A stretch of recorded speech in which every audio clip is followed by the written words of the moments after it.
Masuk hanya di TVRI. Nah, Lanjut lagi. Ustazah, sebelum nanti kita juga beri kesempatan kepada tetangga-tetangga ini yang hari ini hadir di sini, saya mau naik juga nih, tadi kan infak adalah memberi sedekah di jalan Allah ya. Kadang orang itu berpikir gini, Ustazah, kadang nyumbang masjid ya, menyumbang masjid sama nyumbang jalan kampung, orang niatnya nyumbang masjid kayaknya pahalanya lebih gede deh kalau nyumbang masjid. Nah, itu kadang orang berpikir seperti itu tuh Ustazah. Gimana itu Ustazah? Kadang kita ini selalu matematikanya manusia. Iya. Sedangkan matematikanya Allah sangat berbeda dengan matematikanya manusia. Artinya menyumbang ke masjid kita memfasilitasi orang untuk beribadah. Iya. Sedangkan membangun jalan di kampung kita adalah memfasilitasi orang yang akan lewat yang mungkin jalan itu juga menuju masjid. Iya, Ya orang kan begitu? kadang lebih nyumbang jalan Allah daripada jalan kampung. Ya, artinya bahwa segala sesuatu yang kita keluarkan ikhlas karena Allah Subhanahu wa Ta'ala, itu jenisnya adalah infak yang insya Allah pasti akan dibalas dengan balasan yang berlipat ganda oleh Allah Masya Subhanahu wa Allah, Ta'ala. amin. Gitu. Jadi artinya kita nggak usah mikir-mikirin pahalanya deh, Iya. pasti, karena itu adalah janji Allah. Jadi matematika kita nggak pernah sama dengan matematikanya Allah. Kalau kita 1 tambah 1 jadi 2, tapi bagi Allah 1 yang kita keluarkan maka dia akan jadi 7. 7 itu masing-masing ada 100 di tiap bulirnya. Nah, itu luar biasa janji Ya, Allah. luar biasa sekali. Nah, ibu-ibu yang hadir di sini, silahkan mengajukan pertanyaan kepada Ustazah. Kami persilahkan dari yang pertama ibu-ibu ya. Ya. Ibu-ibu dong. Iya, iya. Dengan ibu siapa, perkenalan dong. Kita masa sama tetangga nggak kenal. Iya. Ibu siapa? Ibu Titin. Ibu Titin. Ya, ibunya Titin apa Ibu Titin? Ibu Titin. Oh, Ibu Titin ya. Assalamualaikum warahmatullahi wabarakatuh. Waalaikumsalam warahmatullahi wabarakatuh. Masuk, Bu. Iya.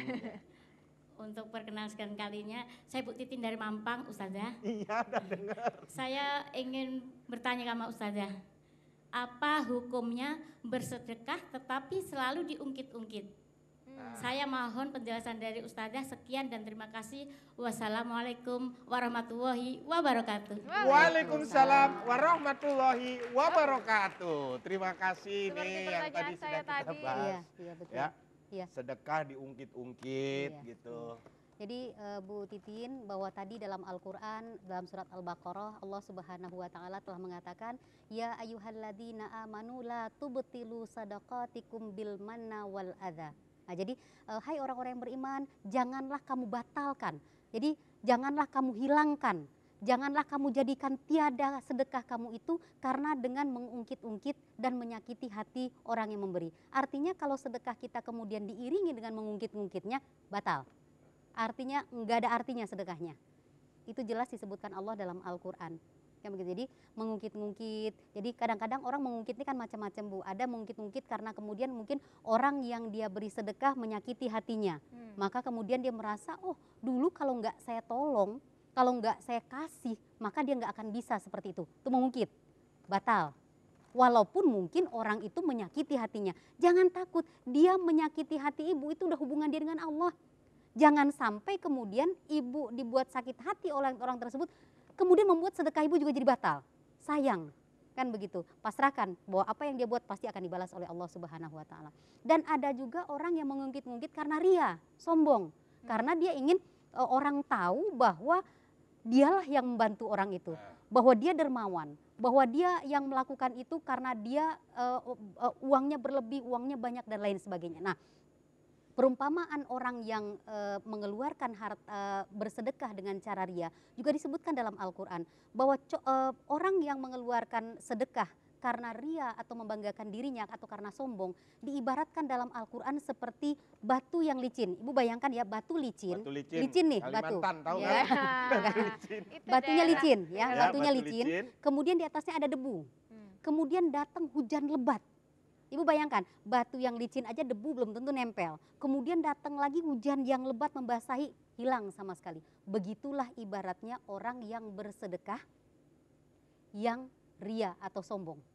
Jadi seperti debu itu tadi yang nggak mungkin lengket juga di batu yang licin, kemudian ditimpa lagi oleh hujan yang lebat, hilang, sia-sia sama sekali. Biasanya tuh di kampung, sumbangan Bapak Hamid 1 juta, kadang ada yang gitu untuk mancing. Tapi kadang gini, Ustazah, ada orang menunjukkan itu biar memancing atau motivasinya memancing orang lain untuk ikut tergerak, menyumbang juga biasanya. Cuman orang akhirnya nyindir, nyumbang gitu diomong-omongin, saya dong nggak nyumbang nggak saya omongin, ya kan? Ya karena nggak Iya, nyumbang. ada loh yang seperti Iya. itu.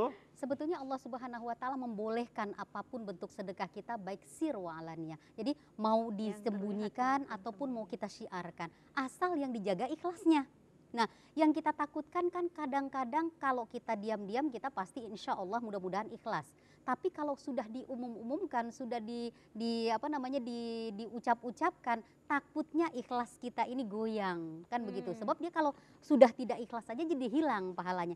Tapi ibu-ibu bahwa ikhlas itu hanya kita dan Allah yang tahu. Nah itu yang susah, itu yang hanya susah. Allah yang Iya. tahu. Kadang kita sudah niat ikhlas, nggak ria, tapi nama kita ditulis ntar diomongin orang. Iya. Ada yang juga emang ria, datang ke musola, nama gua nggak dicatat nih, nah, kadang gitu, ya kan. Iya. Nah jadi memang macam-macam ya mengenai anggapan orang ria atau enggak itu urusan dengan Allah. Iya. Ya, ya. benar. Ada yang nanya lagi? Oh, Silakan silakan, Bu. perkenalin namanya. Assalamualaikum warahmatullahi wabarakatuh. Waalaikumsalam warahmatullahi wabarakatuh.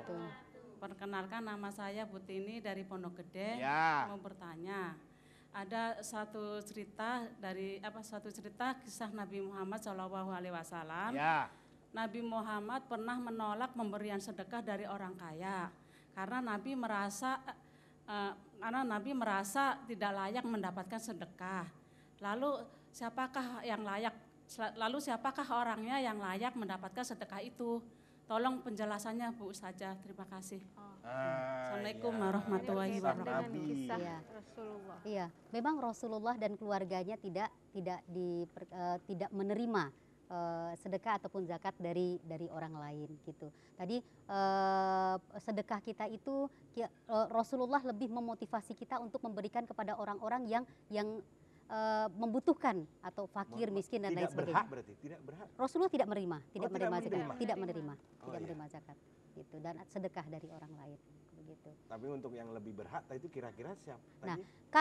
kalau sedekah kita memberikan kepada fakir dan miskin, ya kepada orang yang perbedaan fakir dengan miskin. Kalau orang miskin, ya dia ada tapi nggak cukup. Nah itu miskin, ya. Oke. Kemudian kalau orang fakir betul-betul tidak mencukupi sampai kepada kebutuhan hariannya. Tidak ada dan yang Dengan- nggak cukup orang Nggak nggak juga, ada ya. begitu. Oh itu berbeda. Itu perbedaannya antara fakir dengan Berkaitan miskin. dengan pertanyaan ini, kalau untuk Rasulullah ada beberapa teman yang kalau seandainya sedang berdoa, Iya. dia sering ngucapin gini, saya mau sedekah solawat untuk Rasulullah, itu boleh? Sebetulnya kita bukan sedekah solawat kepada Rasulullah, tapi kita bersolawat kepada Rasulullah, ya kan? Artinya bukan Berarti solawat menyedekahkan, itu bukan sedekah ya? bukan sedekah solawat, tapi sebetulnya kita bersolawat kepada Rasulullah. Karena ketika kita bersolawat itu bukan berarti bersedekah solawat, tapi kita betul-betul bersolawat kepada Rasulullah. Kita yang mengucapkan. butuh, kita itu Iya. bersolawat Betul. pada Rasulullah. Kalau sedekah kan seolah-olah Rasulullah membutuhkan Iya. solawat kita, kan begitu? Iya. Rasulullah tidak membutuhkan, tapi kita justru yang Yang bersolawat. bersolawat, kita yang membutuhkan solawat kepada Rasulullah. Nanti pada saat hari akhir, insya Allah Nabi Muhammad ingat kepada kita. Benar banget, itu yang kita Jadi, harapkan. Ustazah, menarik sekali, mungkin gak cukup ya kalau sejam 2 jam untuk ngobrolin ini ya. Tapi kita berpisah dulu. Di segmen ini kita akan kembali merangkum kesimpulan topik bahasan mengenai sedekah. Jangan kemana-mana, tetap di Jelang Beduk hanya di TVRI.